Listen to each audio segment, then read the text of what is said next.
खुलुमबाय रायजोफोर, दासिमनि गोनांथार खौरांफोर लानानै फैदों। मानगोनां रन्जन दैमारिनि आपडेट्सजों लोगोसे माखासे मोनथिनो गोनां रादाब लानानै फैदों। भिडिअखौ जेसेबां हायो लाइक शेयार खालामनो दाबाव, जाहाथे बयबो रायजो राजाफोरा मोननो हायो। आरो सानफ्रोमबोनि खौरां लानो थाखाय चेनेलखौ साबस्क्राइब खालामनानै बेल आइकनखौबो अल आव होनानै लादो। अब्ला दिनैनि सेथि खौरां नोंथांमोनहालागै होनो आखायाव लादों। बिटिआरआव मोनथाम प्रजेक्ट जानो थांगासिनो। चिकनाझार नेशनेल पार्क, बड'फा इउएन ब्रह्मनि मुङाव वाइल्ड लाइफ सेंचुरी आरो मानास हाग्रानि सानजाहा दावथारा गोजोन गामिनि मोनसे हाग्राखौ एनिमेल साफारि हिसाबै डिक्लेयार खालामनो थांगासिनो दं होननानै फोरमायदों इएम रनजित बसुमतारिया। एनिमेल साफारिनि मुङाव 100 कौटि खरसा खालामगोन होननानैबो फोरमायदों इएम रनजित बसुमतारिया। गोहोआव फैबोला गोरिबफोरखौ मोजां खालामगोन बुंदोंमोन, जौ संग्राफोरखौ बन्द' खालामगोन बुंदोंमोन, लामाफोरखौ मोजां खालामगोन बुंदोंमोन, न'खर न'खर हाबनानै साख्रि होगोन बुंदोंमोन। नाथाय गोहोआव फैनायनि उनावबो जेबो साब सिखोन जायाखैसै। अब्लालाय मेगनजों नुसेयावबो जों बे सरखाराव मानो थानो? इउपिपिएल सोरखाराव थानायनिख्रुइ थायैआनो साबसिन।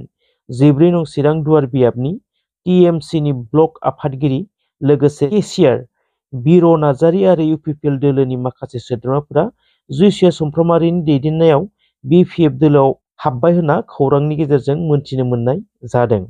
21 नं सालबारि बियाबनि फुकुवामारियाव इउपिपिएलनि जयनिं प्रग्राम।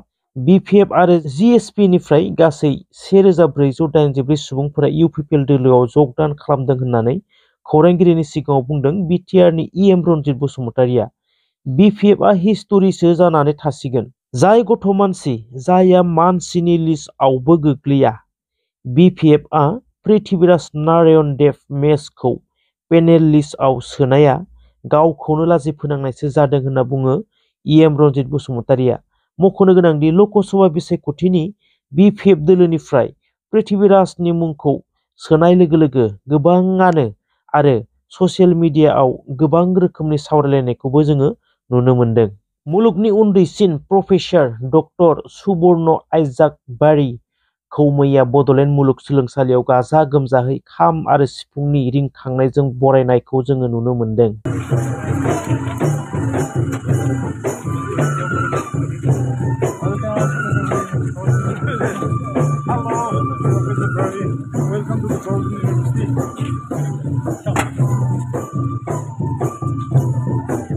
बिसानि नाजानायाव फैगौ 25 फेब्रुवारियाव बङाइगावआव बर' फिल्म फेस्टिभेल खुंफुंगोन होनना मोनथिनाय जादों। मैया तामुलपुर जिल्लानि बिसानि नैथि बोसोरारि गेट टुगेदार हाबाफारिया जोबनानै थाङो। बे हाबाफारियावनो आलासि महरै हांख्रायजानानै बर'नि फेस्ला फावगिरि मेन्डेला बिथाङा खौरांगिरिनि सिगाङाव 1 लाख रां आरो 50,000 रां बान्थानि रादाब होदों। जोंनि बर' फिल्मफोरा नेशनेल लेभेल आरो स्टेट लेभेलआव एवार्डआव सौहैनो हायाखैब्लाबो बिटिसि गभर्नमेन्टनि मददजों मोनब्रै केटेगरियाव 1 लाखयै रां बान्था होनाय जागोन आरो मोन 16 केटेगरियाव 50,000 रां बान्था होनाय जागोन होनना खौरांगिरिनि सिगाङाव फोरमायना होनायखौ नुनो मोन्दों। मैया 18 फेब्रुवारियाव क'क्राझार जिल्लानि सरलभाङायाव इउनाइटेड फराम अफ एक्स एनडिपिनि दैदेनगिरि आरो सोद्रोमाफोरा एक्स एनडिपिफोरनि केसनि सायाव गुवारै सावरायनाय हाबाफारि जानानै थाङो। बे हाबाफारियावनो इउनाइटेड फराम अफ एक्स एनडिपिनि गाहाय नेहाथारि एन दानसोरांनि बिबुंथिनिफ्राय मोनथिनो मोननाय जादों एक्स एनडिपिनि एनआइए केसफोरा गासैबो फास्ट ट्रेकआव सोलिगासिनो दङ।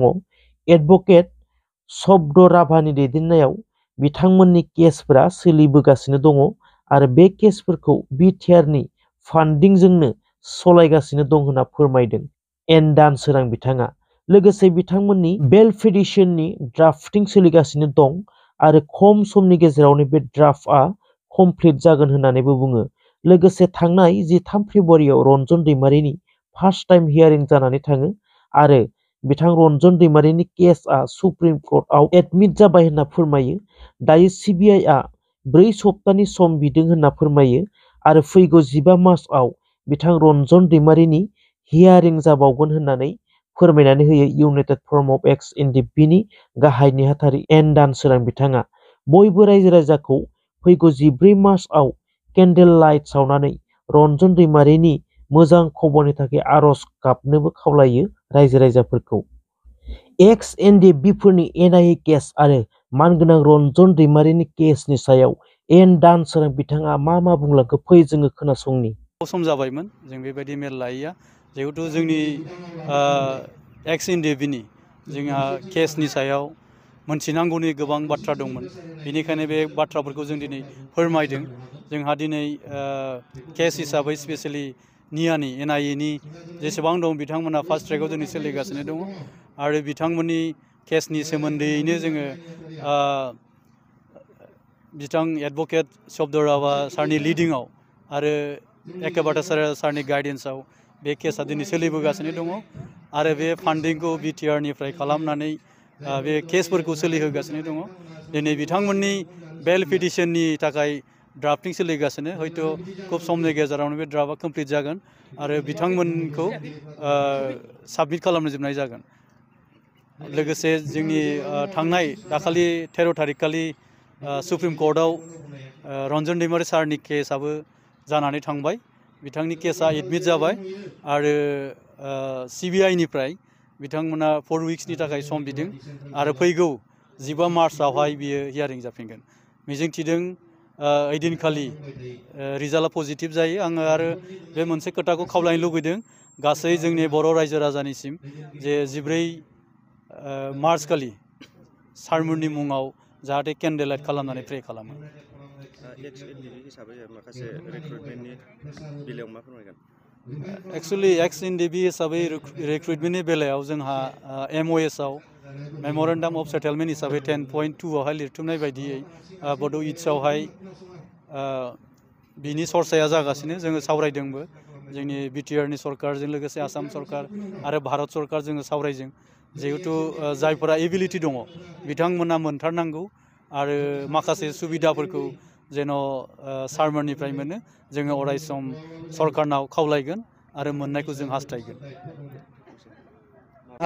एक्स ग्रेसिया हिसाबै थांनाय 27 जानुवारि बिटिआर गोरोबथाखौ लानानै आलासि महरै क'क्राझारावहाय मेल लानायाव बिथां एडिजिपि हिरेनाथ सारा फोरमायलांदोंमोन जे 678 थाबैनो बिथांमोननो होनाय जागोन आरो जों खावलायदों बिथाङा थाबैनो जेन' जे जोंनि थालांनाय एक्स एनडिएफबिनि रिहेबिलिटेसन जेन' होयो। लोगोसे मेलेसियानि जोंहा 2000निबो बांसिन दङ, बेखौबो जेन' सरकारनिफ्राय मोनो। जोङो बेखौनो आसाम सरकारनाव खावलायगोन जे बिथांमोननि थाखाय थाबैनो जों बेब'स्था खालामनो। दासिमनि थाखाय खौरां बेसांखिनियानो। थेंक इउ स' माच जायफोरा जोबजासिम नायजोब्बाय आरो भिडिअखौ मोजां मोनदोंबा लाइक खालामदो, जाहाथे नोंथांनि मोनसे लाइकआनो आंनि गिदिरथार थुलुंगानाय जागोन। थेंक इउ स' माच।